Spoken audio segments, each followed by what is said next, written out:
Le relief, il est vachement compliqué. Avant, c'était une simple piste de 3 mètres maximum.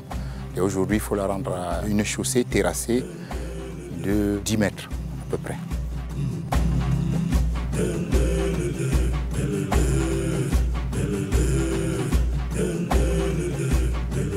C'est un projet routier de 38 km qui relie la ville de Boubanza à la ville de Dora. Toute la route est faite en déblai systématique. Déblai, c'est plus de 95% que du déblai. Parce qu'il fallait taper sur le côté talus pour avoir l'emprise de la route au lieu d'aller du côté ravin. Il n'y a aucun endroit sur cette route où on peut trouver un alignement de 100 mètres.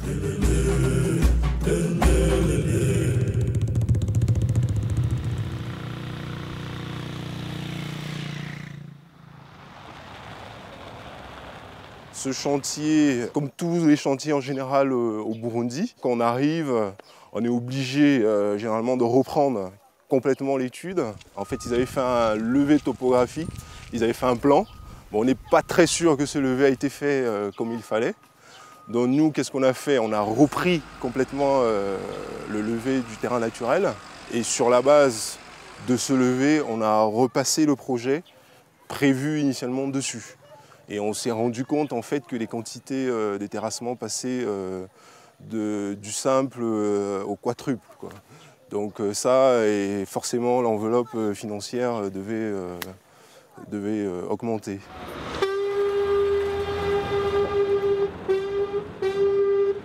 Le savoir-faire de soja au Burundi se fait voir particulièrement sur ce chantier. Ça part, je dirais, pas parce que je suis topo, ça part de la topo. Parce que déjà, pour sortir le projet ici, c'était pas facile. Le chef du projet, qui fait le projet, il fait mètre par mètre à pied pour regarder le relief, pour regarder les talwegs, pour regarder les talus, la possibilité d'où il peut caler son axe. Mètre par mètre à pied. Donc il décide sur la vue en plan qu'il a déjà en se disant, ici, je passerai par là, ici, je ferai du déblai, ici, je passerai en remblai. Parfois, le client se demande pourquoi est-ce que les concurrents sont moins chers que Sogea Satom. Nous, généralement, justement, on est plus cher parce qu'on intègre cet aspect en amont pour éviter justement d'avoir ce type de surprise. Et c'est ce qu'on explique aux clients. Et ça nous permet aussi de garantir la qualité de ce qu'on va fournir au maître d'ouvrage à la fin. Et ça permet aux clients d'avoir la garantie qu'on ne va pas abandonner le projet à mi-parcours à cause des contraintes qu'on aura rencontrées.